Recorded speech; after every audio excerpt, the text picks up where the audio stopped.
Hello again. So one of the major stories is still about that awkward relationship between the ANC and the Democratic Alliance. They failed to find common ground in order to pass the budget framework yesterday.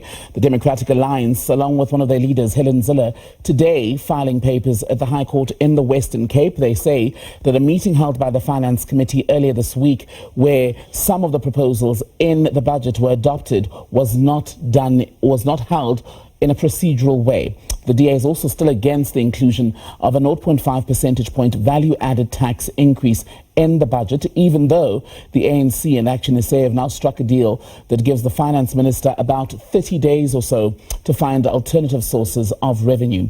Let's take this up now with Angelo Fick, the Director of Research at the Auwal Socio-economic Research Institute. Angelo, always good to have you on The Full View. Thank you so much for making time to speak to us. So the Democratic Alliance insists that it's waging a principled battle here on the issue of VAT and the processes of Parliament this week. The ANC says it wants to have its cake and eat it, where it's playing the role of a party that's of government, but also still wanting to play the role of the opposition. Which is more true, do you think, at this stage? Both things can be true at the same time. It has always been a very uneasy marriage between the African National Congress and the Democratic Alliance. We knew this in June of last year when they negotiated this so-called Government of National Unity, which is a fancy 1990s name for what is a coalition. And it has always been an uneasy coalition because of the massive policy differences between the African National Congress and the Democratic Alliance.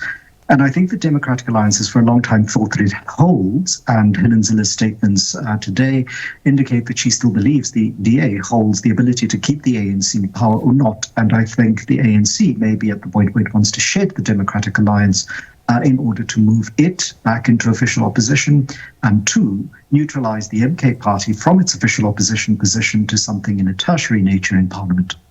And based on that then, that reading of the situation, I wonder if we're not now in the realm of simple, perhaps political brinkmanship between the two parties, with one not wanting to give in to the other, where actually there are real issues that the people who gave both of them their vote in May last year would actually want them to attend to, as they promised when they struck this coalition arrangement in May last year.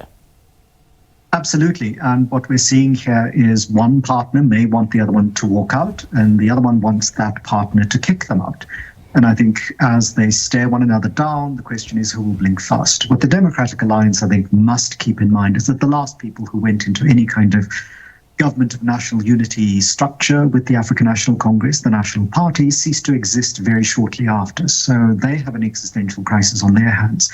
The ANC must be keeping its eye on the 2026 local government elections and thinking in partnership with the Democratic Alliance. Its alliance partners are unhappy, and very many voters are confused about whether or not the ANC is now a liberal organization or an ongoing radical economic transformation organization.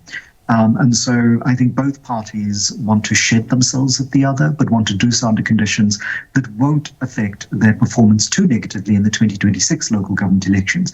The Democratic Alliance's position that it's doing this on principle is also odd because, again, there is a parliamentary system in place, and taking this matter to court runs the risk in South Africa that we have run for a few years of legislating by court judgment, which is, of course, not what this democracy is supposed to do. And many courts have been averse to having to do that work for the democracy.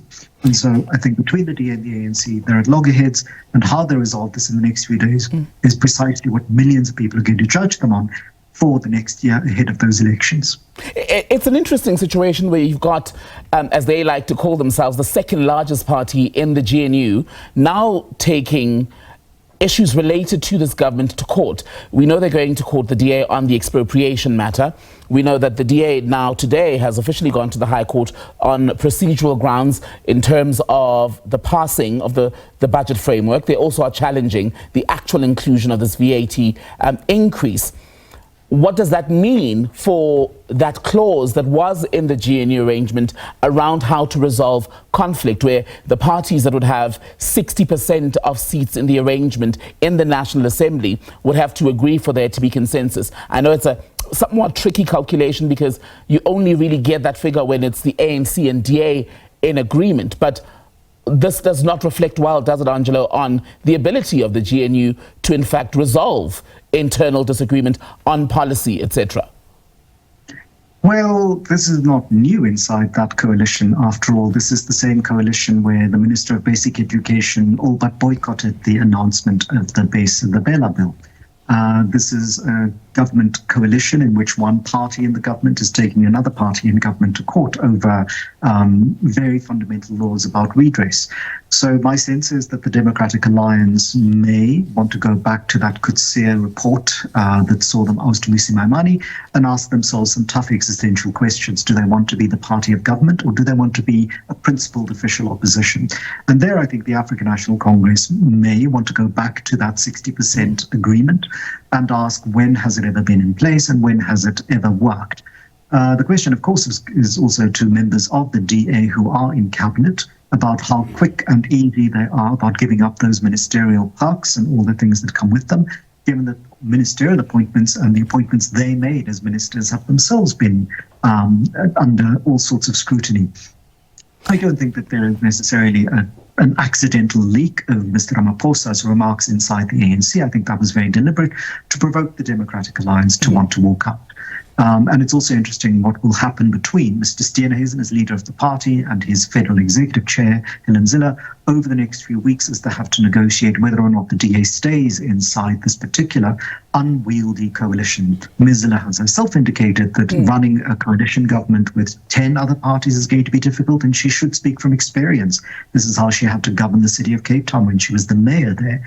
So my sense is there are some choppy waters ahead. I don't think that this idea that you can find finance or sources for finance elsewhere for the Minister of Finance from what the budget proposal isn't going to work. So I think new coalitions are forming. People are entering in coalitions with some ignorance, with consequences that may not be to their advantage, and the people in action, they may want to think about that. But I think parties are renegotiating in a very tough moment in which the world is being renegotiated in a very tough moment. Right, and to the point you're making about the leaked audio of President Cyril Ramaphosa speaking to other leaders in the ANC, where he basically says the DA has worked itself into a corner on this issue. And I wonder, added to that, if the Democratic Alliance, in trying to get its way on issues of policy, etc., has perhaps overplayed its hand in terms of threats to leave the GNU in the past, and whether the ANC at this point, second part of the question, is perhaps to a degree at risk of overplaying its hand with the DA on the assumption that it could easily replace the party and then simply partner up with anyone else. Well, what the African National Congress needs is enough partners to take it to 50+1. It does not need the 60% threshold that it currently has with the Democratic Alliance. Given the massive disagreement between the three major opposition parties, the Democratic Alliance, should they leave the GNU, the MK Party, and the EFF on all sorts of policies other than this VAT question, it's also not necessarily to the ANC's disadvantage if the DA becomes the official opposition. There is that thing about crying wolf too often. If you threaten to leave, if the Bela bill is passed, if you threaten to leave, land restitution bill is passed, if you threaten to leave, the NHI bill is passed, and all of these things have now passed, and there you are. One has to, again, DA supporters will be asking themselves, to what extent is this party a party of principle, as the Kutsia-Leon report wanted it to be, and to what extent is it a party that wants to remain in government in order to, what it sees as correct the course of the ANC. And this afternoon, Ms. Zille was played on public radio, SABC radio stations, talking about how, she's warning Action SA not to trust the ANC because she's negotiated with them.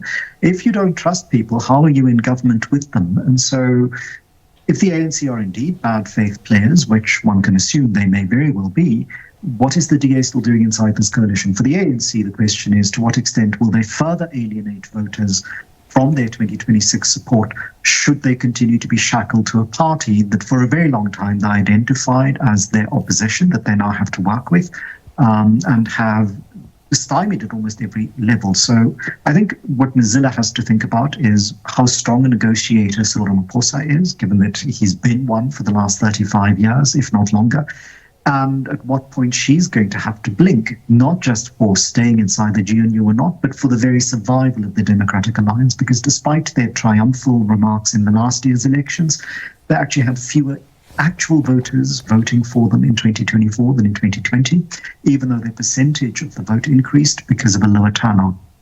And so it's an existential crisis for the DA, a political crisis for the ANC. Mm-hmm. Angelo Fick, always good to get your thoughts. Thank you so much for making time to be on the SABC News channel this evening. Angelo Fick is the Director of Research at the Auwal Socio-economic Research Institute.